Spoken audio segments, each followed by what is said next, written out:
Hi guys, it's Nooni again for the third time, and we're going to continue the story, The Magic Finger. Let's start. Okay. Late that night, after Philip and William had gone to bed, Mr. Gregg went outside to get some wood for the fire. He was crossing the yard when all at once he heard the call of a wild duck in the sky. He stopped and looked up. The night was very still. There was a thin yellow moon over the trees on the hill, and the sky was filled with stars. Then Mr. Gregg heard the noise of wings flying low over his head, and he saw the 4 ducks, dark against the night sky, flying very close together. They were going around and around the house. Mr. Gregg forgot about the firewood and hurried back indoors. He was now quite afraid. He did not like what was going on, but he said nothing about it to Mrs. Gregg. All he said was, "Come on, let's go to bed. I feel tired." So they went to bed and to sleep.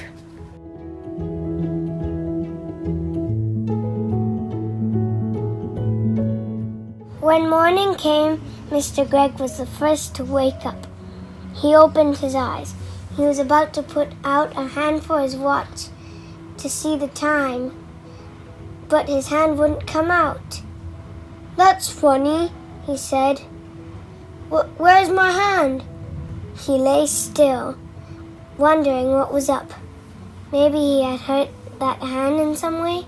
He tried the other hand. That wouldn't come out either.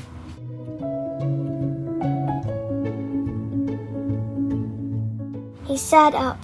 Then, for the first time, he saw what he looked like. He gave a yell and jumped out of bed. Mrs. Gregg woke up, and when she saw Mr. Gregg standing there on the floor, she gave a yell too. For he was now a tiny little man. He was maybe as tall as the seat of a chair, but no taller. And where his arms had been, he had a pair of duck's wings instead.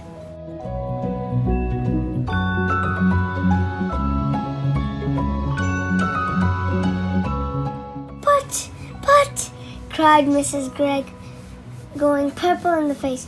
"My dear man, what's happened to you?"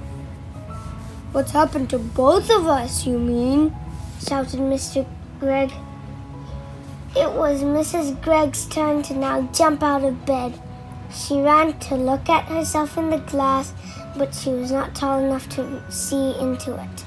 She was even smaller than Mr. Gregg, and she too had got wings instead of arms.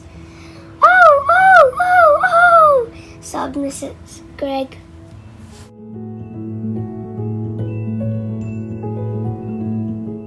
"This is witch's work," cried Mr. Gregg, and both of them started running around the room, flapping their wings. A minute later, Philip and William burst in. The same thing had happened to them. They had wings and no arms. They were really tiny. They were about as big as robins.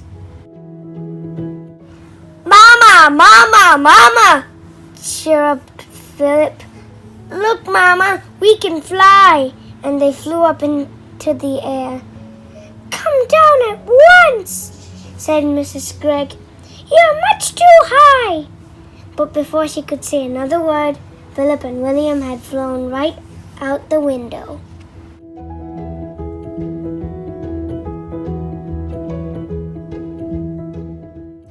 Mr. and Mrs. Gregg ran to the window and looked out. The 2 tiny boys were now high up in the sky. Then Mrs. Gregg said to Mr. Gregg, "Do you think we could do that, my dear?" "I don't see why not," Mr. Gregg said. "Come on, let's try." Mr. Gregg began to flap his wings hard, and all at once up he went. Then Mrs. Gregg did the same. "Help!" she cried as she started going up. "Save me!" "Come on," said Mr. Gregg. "Don't be afraid."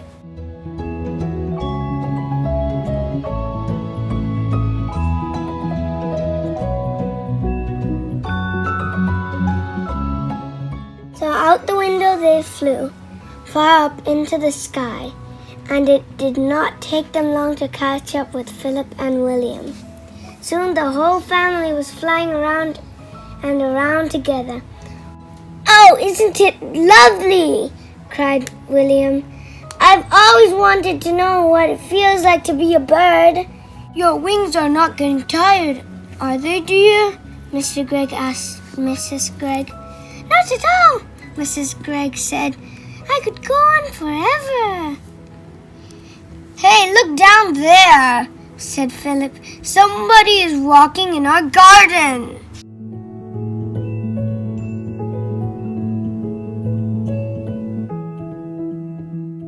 They all looked down, and there below them, in their own garden, they saw 4 enormous wild ducks.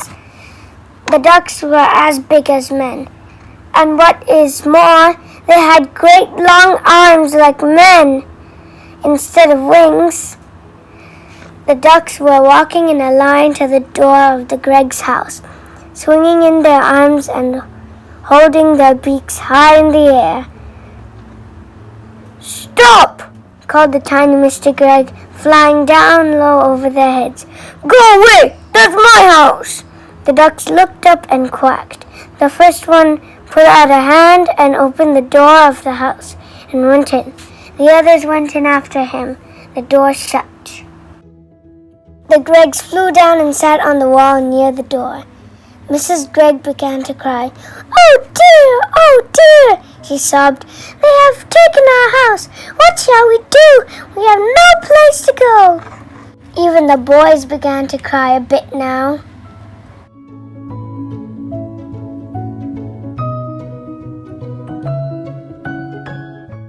"We will be eaten by cats and foxes in the night," said Philip. "I want to sleep in my own bed," said William. "No then," said Mr. Gregg. "It isn't any good crying. That won't help us. Shall I tell you what we are going to do?" "What?" they said. Mr. Gregg looked at them and smiled. "We are going to build a nest." "A nest?" they said. "Can we do that?" "We must do it," said Mr. Gregg.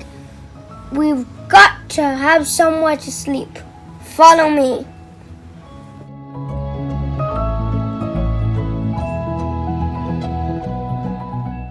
They flew off to a tall tree, and right at the top of it, Mr. Gregg chose a place for the nest.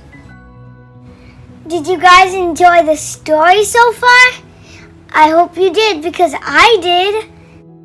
So bye for today. I'll see you tomorrow. Bye.